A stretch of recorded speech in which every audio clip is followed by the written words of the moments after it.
All right, hello. My name is Roberto Navarro. I'm a student of medicine at the University of the Mexican Valley, and for this session or this recording, I'm going to be talking about the topic thyroid cancer. So let's move on. Talking about the epidemiology of thyroid cancer, we know that thyroid cancer is more common in women than in men and is projected to be the most common cancer diagnosed in people between 15 to 29 years old in the year of 2021. And also, thyroid cancer is the ninth most common cancer worldwide and the seventh most common cancer in the US women and the most common cancer in adolescents and adults younger than 45 years old. Furthermore, the well-differentiated thyroid cancers such as follicular and papillary carcinomas account for 95% of all thyroid cancer cases and are generally associated with a good prognosis and/or survival rate when they are diagnosed early. But on the other hand, the poorly and the undifferentiated or anaplastic thyroid carcinoma, although they are considered to be rare cancer subtypes, their prognosis and survival rate are almost always fatal. And among all cancers of the thyroid, the papillary one is the most prevalent form of thyroid malignancy. And now talking about the histological types of thyroid cancer, we can see that a thyroid carcinoma can derive from these two cells. It can be either the epithelial follicular cells or the cells in charge of producing thyroid hormone and or the parafollicular or C cells or the cells of the thyroid in charge of producing calcitonin. And as you can see here, epithelial follicular cells, thyroid carcinomas, are furtherly subdividing in two subcategories. The differentiated one being the most prevalent, like we mentioned in the epidemiology, the anaplastic or undifferentiated one, which are the most aggressive form of thyroid carcinoma, they are the least common ones. They cover less than 1% of all thyroid carcinoma cases. They're a very rare cancer type. And also the differentiated thyroid carcinomas, they're furtherly subdivided in four classes. The papillary, like we mentioned, the most prevalent one in 80 to 85% of the differentiated thyroid carcinoma cases. In the second place, the follicular thyroid carcinomas, and in the third place, it can be either the poorly differentiated ones or the oncocytic or hairy cell carcinomas. They're also considered an aggressive form, not much than anaplastic ones, but they're also rare cancer types. And now talking about the parafollicular ones. The parafollicular ones are also known as medullary thyroid carcinomas, and they cover or account 4% of all thyroid carcinoma cases. They're very rare form, no, not much. They're not very aggressive like the anaplastic ones, but they're furtherly subdividing in two categories according to the oncogene RET mutation. It can be either sporadic mutations or it can be hereditary ones or related with the germline family. And we have, and then, sorry, and then, as you can see here, the sporadic medullary carcinomas related with the mutation of the oncogene RET are more common than the hereditary ones. And as you can see here, the hereditary ones are further subdividing in three classes: the isolated or familial medullary thyroid carcinoma, and the multiple endocrine neoplasia syndrome 2A and 2B. The differences between these two is that men 2A it's also present with hyperparathyroidism, something that men 2B doesn't have. But also these two syndromes are related with the oncogene RET mutation, but the mutation is different from the MEN2A and the MEN2B. So those are the most important differences between these two syndromes. Now talking about the risk factors, let us know that external radiation exposure to the head and neck region is the most well-known causes of thyroid cancer and is considered to be the most important risk factor for the developing of a thyroid carcinoma. And historically, children exposed to radioactive fallout from the Chernobyl accident, they have demonstrated an increased incidence of thyroid cancer. But most thyroid cancer risk factors are non-modifiable, such as age, sex, race, or ethnicity, and family history of thyroid cancer are the strongest predictors of the risk. And older age people is associated with increased incidence and worse survival. And talking about the nutrition risk factors, non-toxic nodular goiter due to iodine deficient is also associated with an increased risk of developing thyroid cancer. And like we mentioned before, women have a threefold higher incidence of thyroid cancer than men. Now talking about the signs and symptoms. Pay attention to this. Patients with thyroid cancer are generally asymptomatic, but clinicians must be able to suspect the presence of nodules during the physical examinations. A physical examination of the thyroid must include inspection and palpation of the neck, focusing of course on the thyroid gland, but also on the cervical lymph nodes. Nonetheless, thyroid nodules may be detected incidentally on diagnostic imaging studies, which is why during the medical history and physical examination, clinicians must record the following data. In the medical history, a clinician must record the age of the patient's personal or family history of thyroid disease or thyroid cancer, previous head or neck radiation therapy of the patient, the rate of the neck mass growth, the anterior neck pain, the presence of dysphagia or dyspnea, symptoms of hyper or hypothyroidism, and background or use of iodine-containing drugs or supplements. And for the physical examination, clinicians must record the following data. The thyroid volume and consistency, the allocation, consistency in size and number of nodules, the presence of neck tenderness or pain, and the presence of cervical adenopathy. But one point to clarify here is that most nodules are asymptomatic and benign, but the absence of symptoms does not rule out or does not determine the malignancy. Diagnostic methods. Talking about the diagnostic methods, all patients with a clinical diagnosis of thyroid nodules or with a clinical suspicion of thyroid nodules, they begin their evaluation with an ultrasonography of the thyroid and the cervical lymph nodes of the central and lateral compartments. But subsequently, the findings of the malignancy in the ultrasonography are analyzed with the T-RADS scale, and T-RADS goes for thyroid imaging reporting and data system. But with the percentages of the scale, the following evaluation is suggested. If with the ultrasound findings, we establish with the T-RADS scale that the nodules are benign with a malignancy less than 1%, then they are considered to be cystic. Fine needle aspiration is not indicated, but aspiration and internal ablation may be considered, and of course, clinical follow-up with ultrasonography every 6 to 12 months. But if the nodules have a very low suspicion or have a risk of malignancy less than 3%, they're considered to be spongiform and do not present any of the characteristics already described in the benign nodules with the malignancy with less than 1%. And in this case, fine needle aspiration biopsy is only considered if the nodules are equal to or greater than 2 centimeters. But for the low suspicion nodules or nodules that have a risk of malignancy from 5 to 10%, they're iso or hyperechoic or partially existing nodules with solid and eccentric nodulations, but without microcalcifications. And they also have irregular margins or they made an extra thyroidal extension. Nor are they taller than they are wide, but they can be monitored without fine needle aspiration biopsy if they're measured less than 15 millimeters. And in the case of nodules of intermediate suspicion or with a risk of malignancy from 10 to 20%, they're considered to be hypoechoic, solid, with regular and smooth margins, without microcalcifications or extra thyroidal extension, or taller than wide. But even with this appearance, the fine needle aspiration biopsy is considered in nodules larger than 1 centimeter.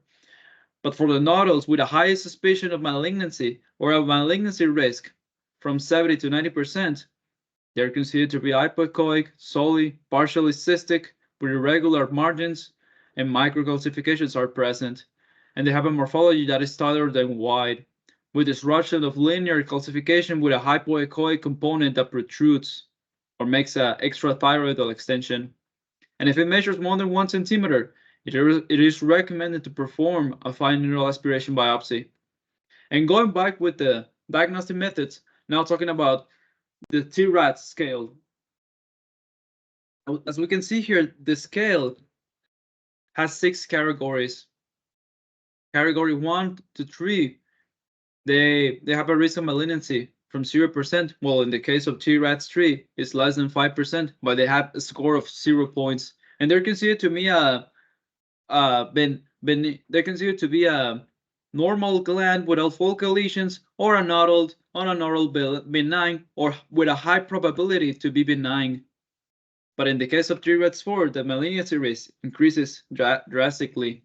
If they're intermediate indeterminate nodals with 1 point of score, they're considered to have a malignancy risk of 5 to 10%. But if the nodals are suspicious to be malignant and have 2 points in the T-RAT scale, their malignancy risk is 10 to 50%. But then if they're very suspicious with a score of 3 to 4 points, their malignancy risk increases drastically or significantly to 50 to 88%, from 50 to 85%, sorry. But in the case of the T-RATS 5, the malignancy risk is much worse. It increases above 85%, and the nodals are probably malignant. But for the T-RATS 6, the nodals are 100% malignant because biopsy was carried out and it was proven that the nodals are malignant. So the diagnosis of thyroid carcinoma is made. Now continuing with the diagnostic methods. After a fine needle aspiration biopsy is taken, if it's necessary, the results are analyzed then according to the 2017 Bethesda system, and depending on the result of the biopsy, the actions to control the disease will be determined. So as you can see here, here's an image of the 2017 Bethesda system for reporting thyroid cytopathology. This system, or this image picture scale, like however you want to mention it, it implies the risk of malignancy and recommends a clinical management. And as you can see here, the Bethesda system uses 6 categories. For the non-diagnostic or unsatisfactory one, benign sample of nodals, a TPO one determines significance of follicular lesion, follicular neoplasm, or nodals suspicious to be follicular neoplasm, or nodals suspicious for malignancy, and last but not least, malignant nodals. And as you can see here, its management will be different. The management, you can either repeat the fine needle aspiration or make a thyroidectomy. It can either be a hemithyroidectomy or lobectomy, or a near total or a total thyroidectomy for diagnostic or therapeutic purposes. But we're going to talk about the details of cytology results of the Bethesda system in order. Take a look. Given a Bethesda 2 report, a follow-up of 6 to 18 months is indicated. No biopsy, another biopsy is not carried out. No thyroidectomy is carried out also, and which is done. This clinical follow-up is done with ultrasonography of the thyroid and the neck on 1 or 2 occasions with an interval of 6 to 12 months in order to corroborate the absence or significant changes in the thyroid nodules. But if the nodules have a Bethesda 3, they require clinical evaluation by ultrasonography and cytology, and the FNA or fine needle aspiration biopsy must be carried out again 2 to 3 months later. But the surgery for diagnostic purposes is performed given a fine needle aspiration biopsy report of Bethesda number 4. But for diagnostic or therapeutic purposes, it's only the Bethesda number 5. And a thyroidectomy done for therapeutic purposes is done when the Bethesda report is in number 6 or category number 6, which corresponded to the malignant. But when surgery is chosen for accurate diagnosis, or in order to make sure that the diagnosis of thyroid carcinoma is completely correct, lobectomy where intraoperative frozen section examination is indicated, but total thyroidectomy is recommended if the gland has suspicious bilateral nodules. Now talking about the staging, as you can see here, the staging of a thyroid carcinoma is based on the TNM grading classification of the AJCC, which goes for American Joint Committee on Cancer, and it can be either the 7th or the 8th edition, but the newest one is the 8th edition. But there's some clinical similarities between these two editions of the TNM grading classification for the thyroid carcinoma. As you can see here, both of the editions use stage 1 to stage 4, being stage 1 of the thyroid carcinoma the least aggressive form of the thyroid carcinoma, and the stage 4 the most aggressive one. And also the stage 4 is further subdivided into 3 subclasses, 4A, 4B, and 4C, being the 4C the most aggressive form of the stage 4 thyroid carcinoma. And and as you can see here, there's another difference between the 7th and the 8th edition. Take a look. The limit of age for the 7th edition is people with 45 years old or older than 45 years old or equal to 45 years old. People who have less than 45 years with clinical diagnosis of thyroid nodules or thyroid carcinoma.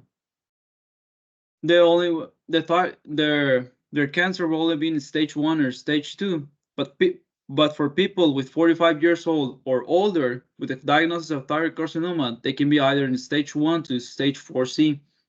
But the thing changes for the 8th edition because it takes into consideration the limit of age of 55 years old. So the people less than 55, they will have a better prognosis of a thyroid carcinoma that will be in stage 1 or stage 2. But people with 55 years old or older than that age, their thyroid carcinoma can be either in stage 1 to stage 4C, as you can see here in the image.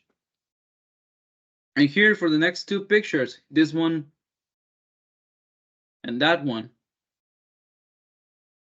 it corresponds to every section of the TNM grading classification, explaining what elements it involves. As you can see here, T category goes for tumor, N for lymph node invasion, and M for metastasis. As you can see here, the T category starts with a TX or T0 and goes all ahead with the T4, be it the TX or T0 corresponding for primary tumor that cannot be assessed or no evidence of a primary tumor, and the T4 from a tumor that makes an extrathyroidal extension outside the neck. And for T1, T2, T3, T1A, T1B, T3A, T3B, as you can see here, the difference between all these subcategories of the T section is the size of the tumor, and if the tumor already made an extension outside the neck. Now for the end part. For the N section or N part, as you can see here, it's almost similar to the T section because it starts with the NX or N0 corresponding to no lymph node invasion, and it goes all over ahead with the N1, and it further subdivides in N1A and N1B corresponding to lymph node invasion, and the difference between the N1A and the N1B, it will differ in the lymph nodes it invades. And what I mean with this is the regions or levels around the neck that the tumor invades around the lymph nodes. It can be either to region 1, region 2, region 3, or region 4, 5, 6, etc. And in the case of metastasis, this is very simple. M0 goes for a thyroid carcinoma that doesn't make any distant metastasis, and M1 to a thyroid carcinoma that invades distant organs. Now going ahead for the treatment of thyroid carcinoma, as you can see here, thyroid carcinoma, in the treatment of thyroid carcinoma, it will depend on the histological type. Starting with the differentiated ones, surgery is the first line therapy and auxiliary treatment will be considered only if the thyroid carcinoma has an intermediate or high risk. And what is the auxiliary treatment? Thyrotropin suppression with levothyroxine and radioactive iodine. And what are the intermediate and high risk patients? Well, the high risk, low risk, intermediate risk will depend on this picture or this table. These clinical features of the thyroid carcinoma or the risk of the thyroid carcinoma will depend on its the histological type of the tumor and the ultrasound findings. For example, the people with a thyroid carcinoma of low risk, which corresponds to most of the people, 54% to 60%, their carcinoma is no local or distant or doesn't make any distant metastasis. They're all macroscopic tumor resected. They have no aggressive histology. They don't make any vascular invasion, and they don't invade any lymph nodes. Or if they invade lymph nodes, they invade less than 5 lymph nodes. Or in the case of intermediate risk, the thyroid carcinoma, they considered to make a microscopic invasion to perithyroidal tissue. They invade more than 5 pathologic lymph nodes. They have an aggressive histology, and they make a vascular invasion. And in the case for the high risk patients with thyroid carcinoma, their tumor makes a microscopic invasion of critical neck structures. During surgery, tumor is incompletely resected, and it leaves some gross residual tissue, pathological tissue, of course. They make distant metastasis. The lymph nodes they measure more than 3 centimeters in size, and they make an extensive vascular invasion. And as you can see here, low risk patients with thyroid carcinoma, no radioactive iodine is recommended, but the levothyroxine for thyrotropin suppression is recommended. Only one part of the auxiliary treatment for low risk patients. But in the intermediate risk, of course, the auxiliary treatment, either the radioactive and the levothyroxine is recommended. They're both recommended, and the high risk goes the same for the people with intermediate risk. Radioactive iodine and levothyroxine for thyrotropin suppression. One point to clarify here is that thyrotropin suppression is not recommended for medullary thyroid cancer. Why? Because let us remember that the medullary thyroid cancer derives from parafollicular C cells in charge of producing calcitonin, so they do not express or produce or synthesize thyrotropin receptors. Now, in the case of the medullary thyroid carcinoma, we have 2 options here for the treatment. Option A, if the tumor is localized to the neck. Surgery is done when the tumor is resectable, but for hereditary disease, clinical evaluation for pheochromocytoma and primary hyperparathyroidism in the case of the MEN2A and also the MEN2B must be carried out before the surgical resection.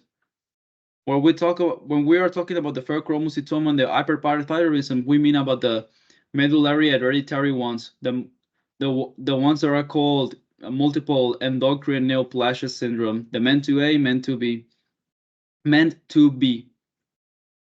And or option B, if the tumor makes a metastasis outside the neck, initial observation must be carried out to determine the need for systemic therapy. And what systemic therapy we have? Here's a list of systemic agents approved by the FDA. And also the table shows their tumoral targets and clinical indications. As you can see here, sorafenib and lenvatinib are indicated for people with differentiated thyroid carcinoma that is resistant to radioactive iodine. And this is typical with people with poorly differentiated thyroid carcinoma or hydrocell carcinoma. But in the case of vandentanib and cabozantinib, they're systemic agents they're the first-line therapy systemic agents for medullary thyroid carcinoma. And in the case of the dabrafenib, with or without trametinib, is indicated for people with anaplastic thyroid carcinoma. But now going with the specific treatment for anaplastic thyroid cancer, we have the options here, just like the medullary one. Option A, the tumor is localized to the neck, and if it's resectable, surgery must be carried out. Then it must be followed with radiation with or without chemotherapy. But if the tumor is unresectable and it has a clinical diagnosis of, a molecular diagnosis of BRAF16 mutation present, then systemic agents such as the dabrafenib plus trametinib must be considered. But if the tumor is unresectable and no BRAF1600 mutation is detected, then radiation must be carried out with or without chemotherapy.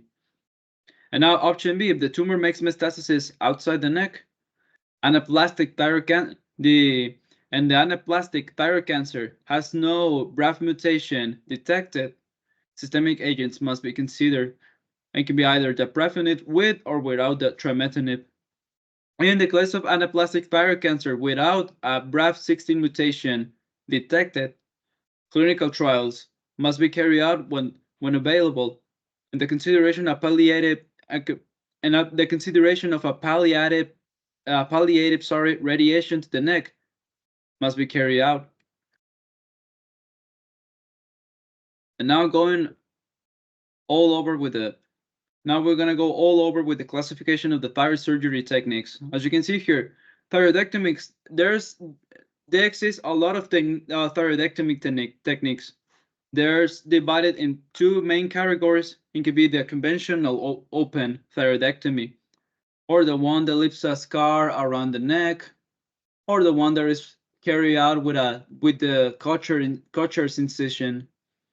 But nowadays, surgeons are going more over with this one, the minimally invasive one, because it doesn't leave an obvious scar around the neck, and it's carried out with laparoscopes, and it can be done either with robotic surgery with the Da Vinci device or manually with the minimally invasive video-assisted thyroidectomy, also called the MIVAT, and they exist either for the robotic surgery or the minimally invasive video-assisted thyroidectomy.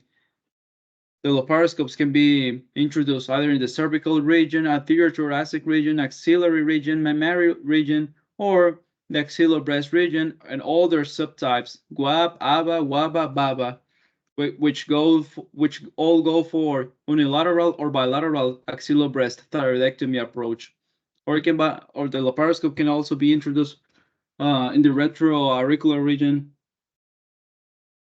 or the newest technique of thyroidectomy can be done, which is the transoral or TOEDBA, that goes for transoral endoscopic thyroidectomy vestibular approach. That's the definition of TOEDBA.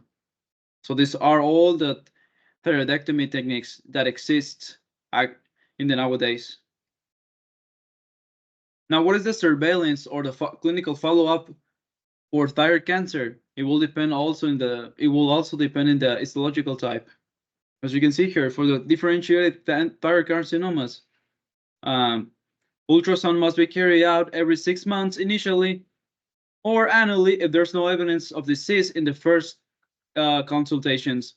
But also thyroglobulin and thyroglobulin antibodies must be measured, and thyroid function tests must be carried out in order to ensure thyrotropin suppression for intermediate to high risk patients is working. But in the case for the medullary one, as you can see here, we have two options. Option A, if the tumor is localized around the neck, ultrasound must be carried out every 6 months. Calcitonin and carcinomembranic antigen must be measured. But if the calcitonin increases more than 150 picograms per milliliter, cross-sectional imaging must be considered in order to evaluate the presence of metastatic disease. Or option B, if the tumor already make distant metastasis, ultrasound must be carried out every 6 months or more frequently. If the disease shows growth or calcitonin increases the double of its value, but also cross-sectional imaging of metastatic disease sites must be carried out. And like we mentioned before, calcitonin and carcinogen antigen, they also must be measured. And in the case of anaplastic thyroid carcinomas, cross-sectional imaging of the neck, chest, and abdomen must be carried out every 3 months, and a brain magnetic resonance must be done yearly, at least once per year. And now talking about the prognosis of thyroid cancer, it will depend on the histological type. In the case of the differentiated ones, they all have an excellent prognosis, like we mentioned in the epidemiology, with a 5-year survival greater than 95 and greater than 97%, but smaller tumors carry a better prognosis than larger tumors. In the case of the medullary ones, the lymph node metastases are already present at diagnosis in 30 to 60% of patients, but medullary carcinomas are associated with a higher mortality rate than well-differentiated thyroid cancers. The 5-year survival rate is estimated at 80 to 97%, and the 10-year survival rate is estimated at 75 to 88%, but recurrences occur in up to 50% of patients.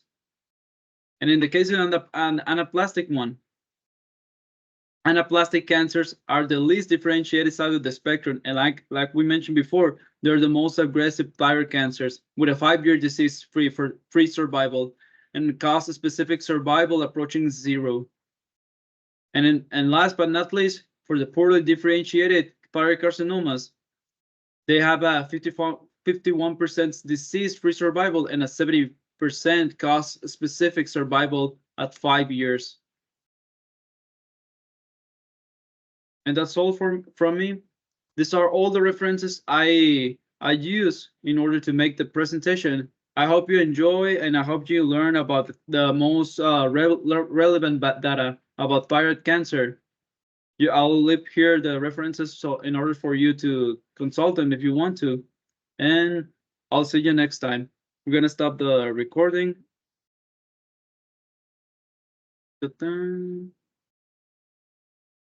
All right.